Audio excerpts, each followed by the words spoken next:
We get asked a fair bit, what is slow jigging?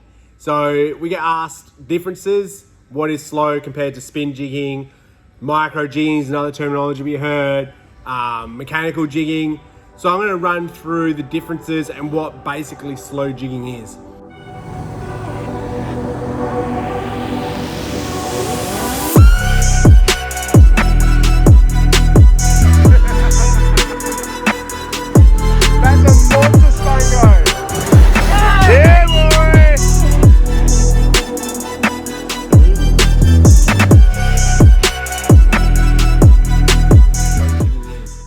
So at the end of the day, in Japan, if you say to somebody you're slow jigging or you're jigging, and you say you're doing it on spin, they'll be like, how? It doesn't exist. You can't jig on spin in Japan. It's something that doesn't exist. They only use overhead. Reason being, with slow jigging, it's all about the reel to pitch the rod. So the rod isn't there as a purpose to fight the fish as we know how to do it now. It's there to work the jig. So the rod is specifically designed that when you put your lever up, you pitch your handle, the rod will flick the jig, you match the jig to your weight on your rod, and then that'll work the jig and make it slide. So that's the reason. The reason why you can't do that on spin is because with a spin reel, you can't flat wind and you can't bring a fish in. It won't work with a spin reel. You have to give it a little pump and a wind to do it. With overhead, you can flat wind. Now these Japanese slow pitch rods, they're not really designed as such to fight through the blank, like I said before. So when you're pumping and winding, you're putting the rod under a lot of pressure. The rod is built to work the jig, not fight the fish. So there's more chances of breakages. With jigs, a lot of people say to us, oh, slow pitch jig, they're like short and fat. Like this is a deep liner VB. This is the prime example of what people think today is a slow jig, where it is. It's still a slow jig, but that doesn't dismiss something like this deep liner VB. This is slow. When pitched correctly with an overhead rod, this will pitch slowly. Same with this Seafloor Control Arc Legend S. So this jig is also very slow. These are relatively new. And if you look closely like this, you can see they're accentuated. Even though they're long, it doesn't mean that it's not a slow jig. This isn't a Sambo jig. This isn't for mechanical jigging. So where you see the videos, you guys pump one, pump one, pump one, pump one. That's a mechanical jig and they use the long jig.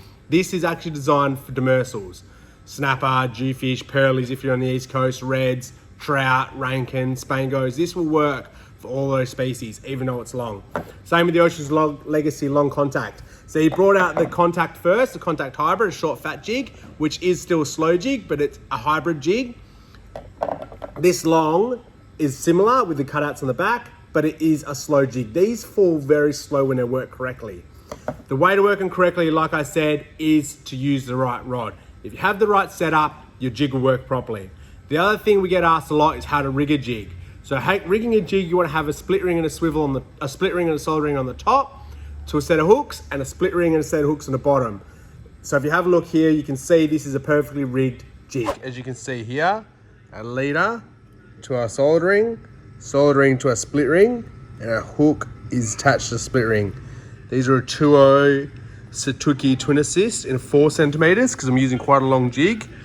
And these two here, if you have a look, they can't physically touch. I've got the same with a split ring. These are a number 5, they're 100 kilos.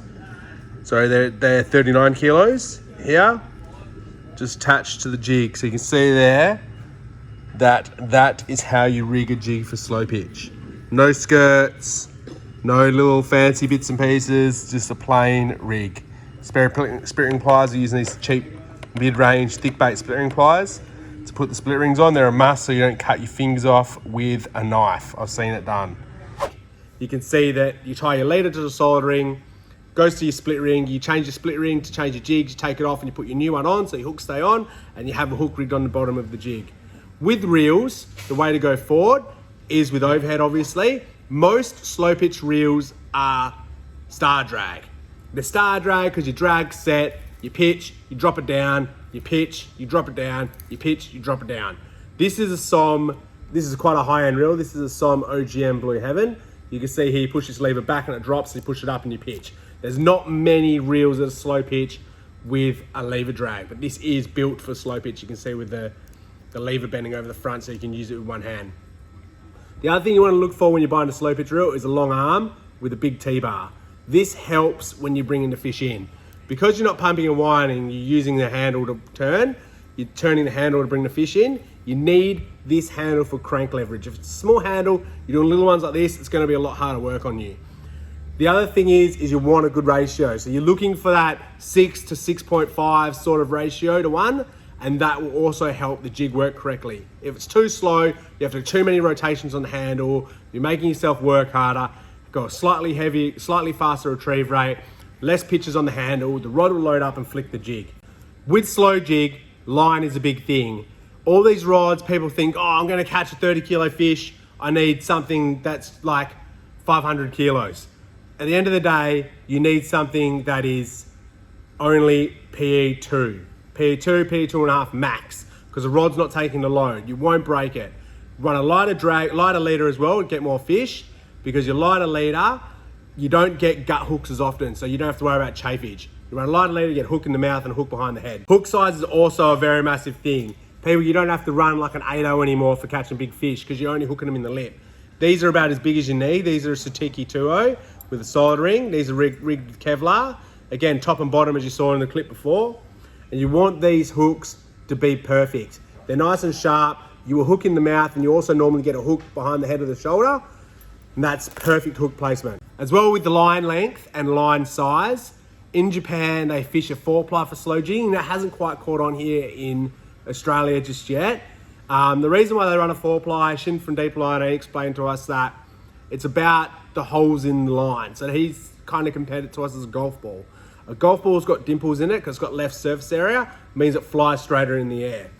He said with a 4-ply line, it has a rougher outing, which means it has less surface area, which means it doesn't create as much drag in the water. Slow jigging is all about being vertical, so you can run a heavier jig.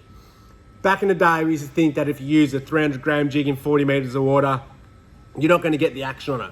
With slow pitch, it's all about the rod working the jig. And the jig being heavier in that sort of water has more surface area, so it still works as good. The key is to be vertical. If your jig's on an angle and you're pitching it like this, you're not going to get the action. You need that jig to be up with the slide and the back slide and having that work. You'll feel it. When your jig's working correctly, you will feel it.